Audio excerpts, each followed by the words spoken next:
March 27, 1977, started like any other day at Los Rodeos Airport. The airport was bustling with activity as passengers boarded their flights and airport staff went about their daily routines. It's a small airport on Tenerife, an island in the Canary Islands. Known for its scenic beauty and pleasant weather, Tenerife was a popular destination for tourists from around the world. No one knew that this ordinary day would become the saddest day in the history of airplanes. The airport, which had seen countless takeoffs and landings, was about to witness an unprecedented tragedy. This day would be known for the Tenerife airport disaster, where two big Boeing 747 airplanes crashed. These massive aircraft, symbols of modern aviation, were involved in a catastrophic collision. These were KLM Flight 4805 and Pan Am Flight 1736. Both flights were carrying hundreds of passengers, each with their own stories and destinations. They crashed on the airport's only runway. The impact was devastating, leaving a scene of wreckage and chaos. The day started with clear skies, but then a thick fog covered the entire airport. This sudden change in weather conditions caught everyone off guard. It became very hard to see. The dense fog reduced visibility to almost zero, making it extremely difficult for pilots to navigate. This fog would be a major reason for the events that followed. The thick mist created a hazardous environment, setting the stage for disaster. It made it hard for the pilots and air traffic controllers to see. Communication became challenging and the usual visual cues were obscured by the fog. Los Rodeos Airport was small and not made for so many planes. The sudden influx of diverted flights due to a nearby airport closure added to the congestion. Its single runway and limited space for planes to move around would make things worse. The crowded conditions and lack of proper infrastructure contributed to the chaos. As the fog got thicker, everything was set for a terrible accident that would change air travel forever. The events of that day would lead to significant changes in aviation safety protocols, ensuring that such a tragedy would never happen again. That day something unexpected happened. There was a bomb threat at Gran Canaria Airport, another airport in the Canary Islands. This caused many flights to be redirected to Los Rodeos Airport, including KLM Flight 4805 and Pan Am Flight 1736. The small airport suddenly had too many large airplanes. Los Rodeos couldn't handle so many planes and the runway and taxiways became crowded. The diverted flights, including the two Boeing 747s, had to wait, which made everyone anxious. The bomb threat, while not directly causing the crash, played a big part in setting the stage for the disaster. It forced many planes to go to an airport that wasn't ready, making a tragedy more likely. As the fog got thicker and more planes crowded the airport, talking to each other became harder and very important. Misunderstandings between the KLM crew and the air traffic control tower would be deadly. Different languages, unclear phrases, and people talking at the same time caused confusion. The KLM captain, a very experienced pilot, wanted to get his passengers going after the delay. He misunderstood a message from the air traffic controller, thinking he was cleared for takeoff. This misunderstanding would have terrible results. At the same time, the Pan Am flight was moving back down the runway in the fog, following instructions. The poor visibility and miscommunication created a very dangerous situation where both planes were unknowingly going to crash into each other. Everything was set for the worst airplane accident in history.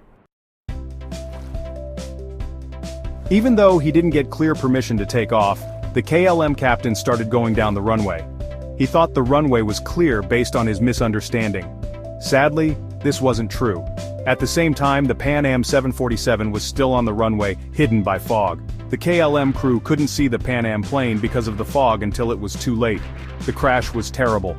The KLM 747, going very fast, hit the Pan Am plane, ripping off a big part of it. Everyone on the KLM flight died. Some people on the Pan Am flight survived, mostly those sitting in the front. The Tenerife airport disaster killed 583 people, making it a day that will never be forgotten in aviation history. Section 5. Casualties of the disaster. Right after the planes hit, it was a horrible scene. The chaos and destruction were unimaginable, with flames and smoke filling the air. Emergency responders rushed to the site trying to make sense of the devastation. All 248 passengers and crew on the KLM flight died. The impact was so severe that there were no survivors. Families and friends were left in shock and grief, struggling to come to terms with the sudden loss of their loved ones. The Pan Am flight was also badly damaged, but some people lived.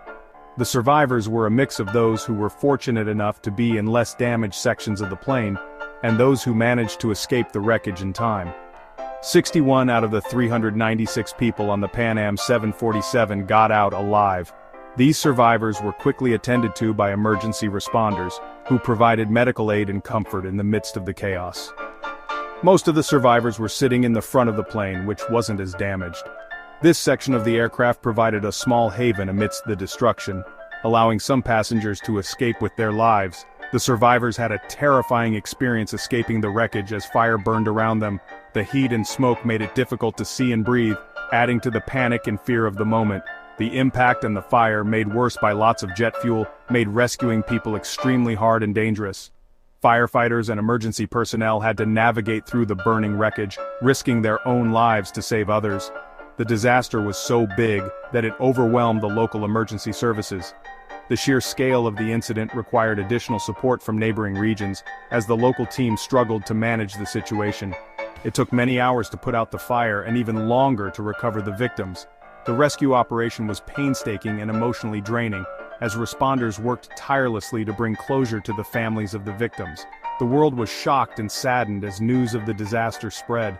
Media outlets covered the story extensively, and people everywhere mourned the loss of so many lives. It was hard to understand how terrible it really was. The magnitude of the tragedy left a lasting impact on everyone who heard about it, and the memories of those lost continue to be honored and remembered. Section 6. Aftermath and Investigation Findings. The Tenerife airport disaster shocked the whole world. It reminded everyone about the dangers of flying and how important it is to have strict safety rules. Right after the disaster, investigations started to find out what caused the crash and to stop it from happening again. The investigations found that the main cause of the disaster was the KLM captain's decision to take off without clear permission from air traffic control.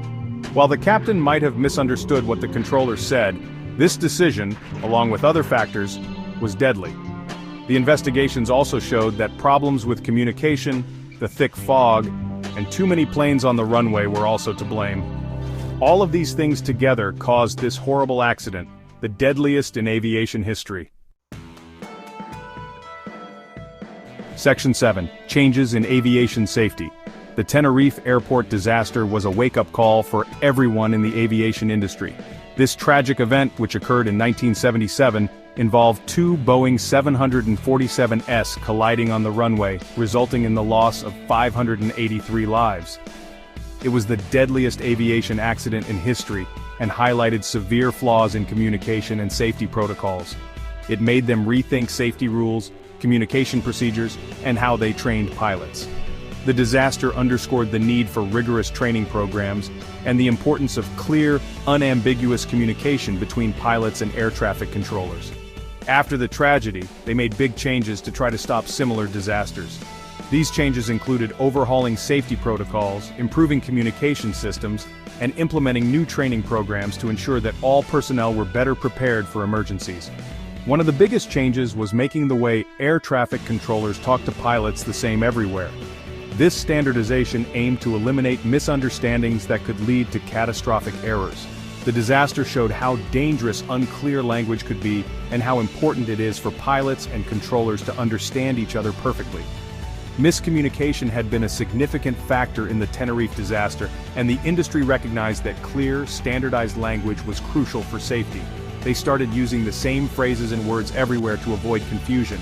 This included the adoption of standardized phraseology in all radio communications, ensuring that everyone was on the same page. They also made ground radar systems better to make it easier to see and track planes on runways, especially in bad weather. Enhanced radar technology allowed air traffic controllers to monitor aircraft movements more accurately, reducing the risk of collisions. They created cockpit resource management or CRM training programs to help pilots and co-pilots communicate and work together better, emphasizing the importance of knowing what's happening and speaking up. CRM training focused on teamwork, decision-making, and situational awareness, ensuring that all crew members could effectively manage any situation that arose. Section 8. Remembering Tenerife, the Tenerife Airport. Disaster is a sad reminder that clear communication, strong safety rules, and understanding how people act are very important in aviation. It shows us that life is fragile and that we must learn from our mistakes. Today, aviation professionals around the world still study and analyze the disaster. It's a case study in aviation safety that highlights the importance of communication, being aware of your surroundings, and following procedures. The legacy of the Tenerife airport disaster lives on in the improvements made in aviation safety. The changes made after this tragedy have undoubtedly saved many lives. As we remember the victims of this disaster, we also recognize the strength of the human spirit and the unwavering dedication to making air travel safer for everyone.